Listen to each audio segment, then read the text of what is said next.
Oh, I was up till about, well, it was, yeah, pretty much around 4 o'clock that I went to bed, just trying to tidy my place up. And I got my new and my new, it's a deck chair, so it's an actual deck chair that I bought. Like a recliner, it's really good. And so I could sort of ditch my makeshift sort of deck chair kind of thing. And it's not a chaise lounge. I mean, it is literally a long chair, but the chaise lounge is sort of like a little bit different. But that's the way that I kind of intend to use it. And because, yes, as I said, I really don't like sitting in bed to do my work, but I can sit at a table, like that's not what you can do all day. And yes, I pushed the boat out a bit. It was a bit mean of the motel owner.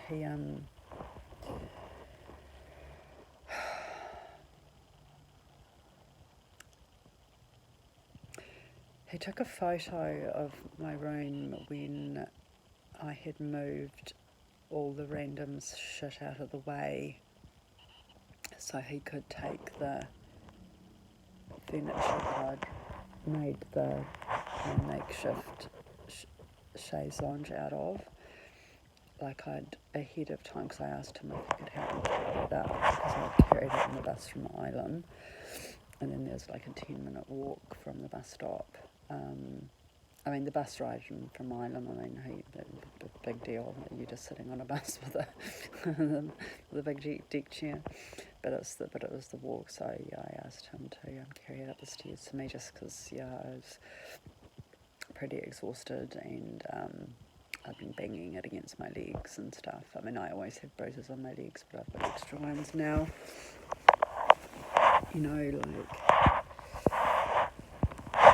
I've always got bruises on my legs. I'm always, I don't know, supposedly that's really common with ADHD people. But yeah, that wasn't ADHD, that's just carrying something that's really awkward. You're not supposed to. I think you're supposed to carry it maybe, like it's not even like a beach deck chair, it's like for your patio. You're not supposed to carry it around like a surfboard, which you wouldn't carry around on the bus anyway. But I guess you might do. Yeah, let's get into that topic. Yeah, whether or not we'd carry our surfboards on the bus. I think that would be a really good segue to move on to. And as I've made abundantly clear on my channel, I'm absolutely bewildered and befuddled and traumatised by all my stuff, and I'm trying to get it sorted, and just shoving it in boxes and suitcases out of sight is not the way to sort it. So it does have to come out. And anyway, ahead of time, so the manager could have a clear run to first take the furniture out and then bring that up, I just shoveled things out of the way. So I shoveled things that were quite from the door to here, and it just went basically just off the kitchen strip onto these areas. And he came in and he took a photograph, and he was like, that's a health and safety hazard, having those things in the way where you don't have a clear walkway. And I'm like, I literally just moved those out of the way for you for you. And he's like, it's not for me, it's for you. And it's like, the logical fallacies are just driving me mad. It's like, okay, yes, bringing the deck chair up was for me. Way to miss a point. I'm saying I moved the crap that's in the walkway into the walkway. Do you see how big this place is? I'm sorry I didn't move them into the west wing. And he took a couple of photos as a record of the condition of my room, and it was just so uncool. So I stayed up till 4 o'clock just getting things kind of sorted. Anyway, this morning I showed him, and I know he says we can't spend more than 5 minutes together without having an argument, but it's like as soon as I get a word in edgeways, he's like, see? You know, you disagree with everything they say, and it's like, no, I just sometimes have my own opinion on what you're saying, and I'm saying you raised the fact that you took a photograph to show the condition that I live in, and I am responding by saying that's not fair because that was what it looks like when I've moved everything out of the way so you could walk through without falling over when you're carrying my deck chair. It's just so uncool, and you just see how people are, like, just people are just uncool. And I'm having an absolute nightmare with MSD again. This morning I've just been thinking about suicide again. And it's never a mental health problem. I mean, I'm always, things are good, things seem to be good, and then just someone just holds that sword over my head again, and then I think about dying to escape. I don't know how people can categorise that as a mental health problem. Like, my mental health, I wouldn't say my mental health is great because of the hammering it's taken from the abuse, but my baseline mood is good, and I don't have very high maintenance needs for my mood, and everything was going quite well until yet again I can't get hold of my case manager because I'm looking at a room, and MSD holds the purse strings, and there's a whole drama that I can't be bothered going into there, but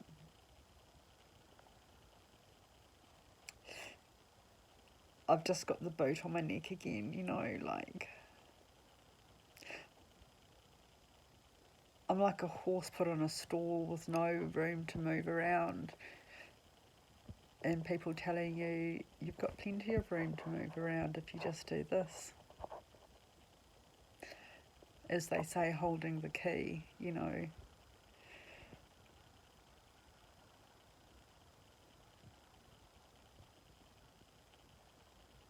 I can't even back out. When you put people in impossible situations, they can't exist. It's logically impossible. Impossibility is logically impossible. Do you see? And the only way to get rid of that is by dying. And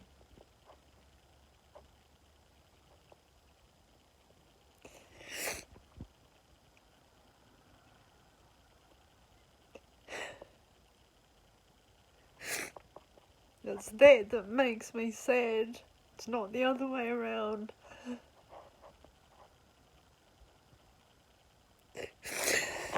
I don't belong to Facebook groups, and one of them's like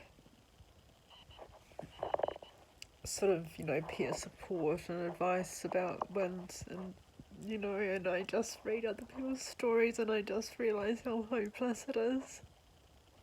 It's a woman with bone cancer, I think, and she has been made to sleep in her car. Her case manager or whatever does not see her as a priority for emergency housing, and I just think, fuck man, you can see why the complaints process is just pointless. Why would you put yourself through a complaints process? They're always going to find themselves innocent.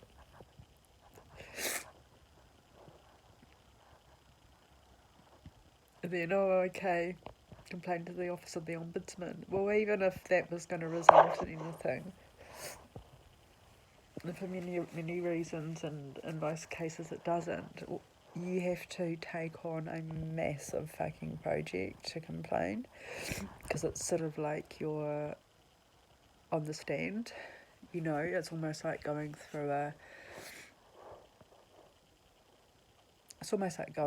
court process. It's very long, and I started one, and from the beginning, like, the guy that I started with, who's supposedly a senior early resolution sort of assessor, he was utterly incompetent. Like, he could not, I won't get into it, but he had a real fucked up idea about what official information was. He thought official information was anything that a government agency holds, without understanding that it's not allowed to hold it if it's not part of its official capacity. You can't. He was claiming that because I'd sent sensitive information to people in the Wellington City Council, that became official information, and therefore was allowed to be attached to the packet of information about the building that I was living in, and therefore was available on official information request. And this was my fucking ADHD diagnosis. It's attached to the information held by the building compliance team for 515 Adelaide Road in Wellington. And he said that's official information because you offered it. I was like, no, it's not. It's private information because it's not relevant to the building. And he was frustrated with me because he said, we don't deal with the Privacy Act, we deal with the Official Information Act. And I'm like, yes, but it can't even pass into the official information without passing the privacy test. It is against the law to hold personal information if it's not relevant to the job you're doing. How was my ADHD diagnosis relevant to the building warrant of fitness compliance status of a building in the building compliance department of the Wellington City Council? So even if he wasn't an absolute utter fucking dickwad, I could see that he was not. It was just going to be embarking on a very, very, very long project that was going to take over my life. And often the people who have to complain about these things, they've already got something taking over their life, and that's the fucking problem. And they can't take on another fucking lifelong project. They're already under so much stress. It's such a fucked up system. Like, it's the opposite. It's the same as all of the Crown entities that you have to complain to, and that's the Human Rights Commission as well. It's like I went up the garden path with the Human Rights Commission, and I would say I would agree with the person who said, whether I read this online or it was said to me personally, that the Human Rights Commission is corrupt. And I don't think they meant corrupt as in, taking bribes and that kind of thing, but just that it's been corrupted in its purpose by people who just don't care about their jobs. And that was my experience. And I experienced a lot of passive aggressiveness, mostly, and covert aggressiveness, mostly masked as friendliness, but it wasn't. It was hostility and playing dumb.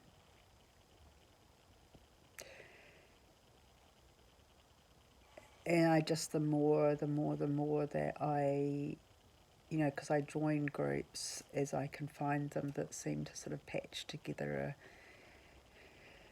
by amalgamation, an amalgam of a support group that matches my needs. It's a bit of a Mr. Potato Head.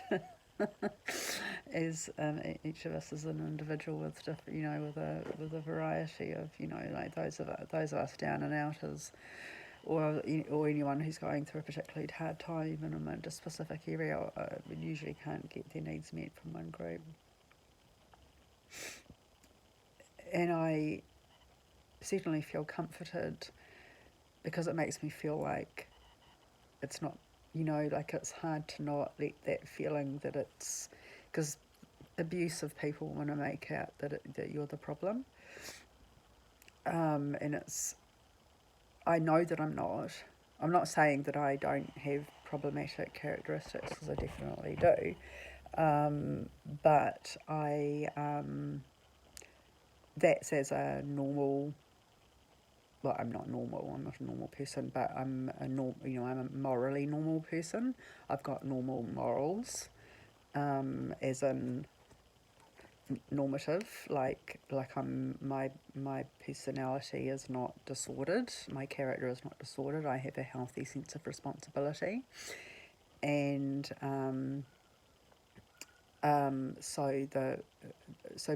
being normal morally doesn't mean that you're a morally perfect individual. It just means that you're normal, that you take your responsibility seriously, that you know right from wrong, and you care about right from wrong, and you may fail in your personal expression of it, and you may be a hypocrite and so forth, but you're not, you don't have abnormal psychology in terms of, or you don't have an abnormal personality, And abnormal doesn't mean not usual, because the more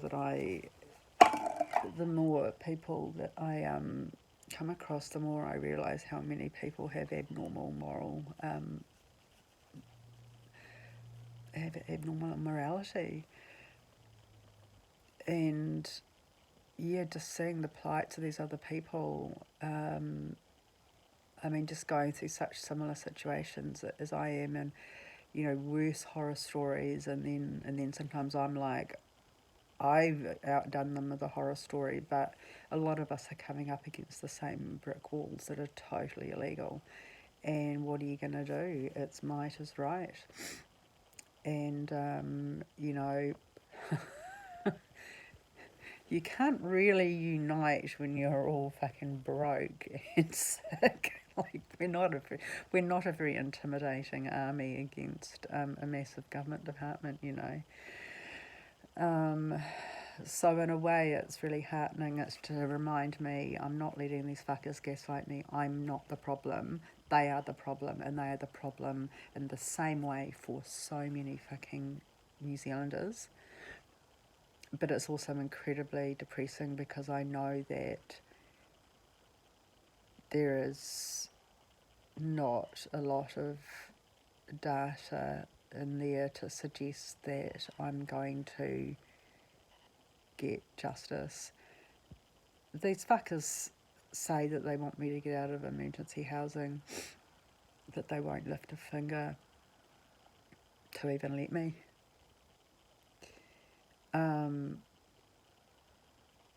And on the 2nd, which is Tuesday next week, I don't know.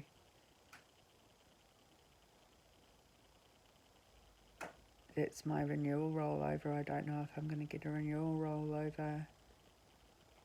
And that's why I have to start thinking about death again. I'm exhausted. I can't. I'm all out of ideas. I was thinking about, could I push the boat out a bit further? Because the thing is that I'm not saying I can't find a fatal method. I'm saying that I'm not there. I'm not there yet, eh? It's funny. It's like I flex a muscle, I build a muscle, and each time I try, I do something worse that I thought I couldn't do before. And it's funny, because in a way it's like, look at the progress I'm making. You just chip away, drive through your fears, get out of your comfort zone. It's all the stuff, and it's not about, starting a business or, finding independence. It's about how to fucking sprint off the mortal coil. That's the kind of investment, and it's just, it's miserable and it's ironic. And the thing is, I'm so tired. And every attempt I've made has just taken so much out of me. And when I don't die, I still am sick for a while, and I'm so tired, and I just get harassed by police.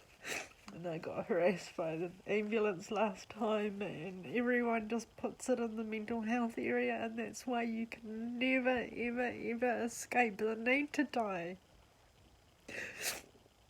Why can't they see that when they keep blaming your mental health, that is what is continuing to make you need to die?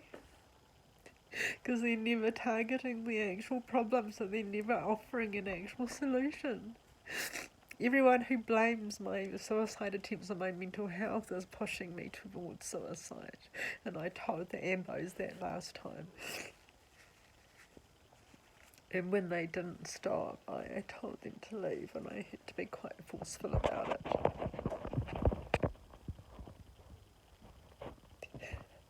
Yeah, I no longer believe that people are a mixture of, or a balance of good and bad. I think was it Rousseau, about the state of nature, or was that Hobbes? I can't remember. But I used to think it was so cynical, the state of nature, that if we didn't have laws and hierarchies and stuff, that we just have Lord of the Flies, where everyone acts in his or her own interest, and which includes, ganging up with others, like in the Hunger Games. I very much believe that now. Yeah, I really do. Yeah. Yeah, I think most people are bad people. I do. Yeah, I've come to that belief, and it's the first time I've said that, and that's a big deal for me to say that. And I don't mean 100% bad, but I'm just talking about on balance. On balance, it's like,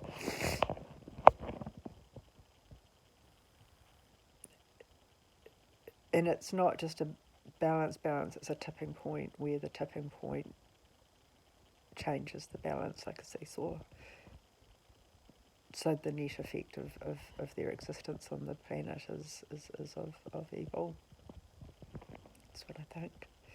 And they gang together in government. That's what they do.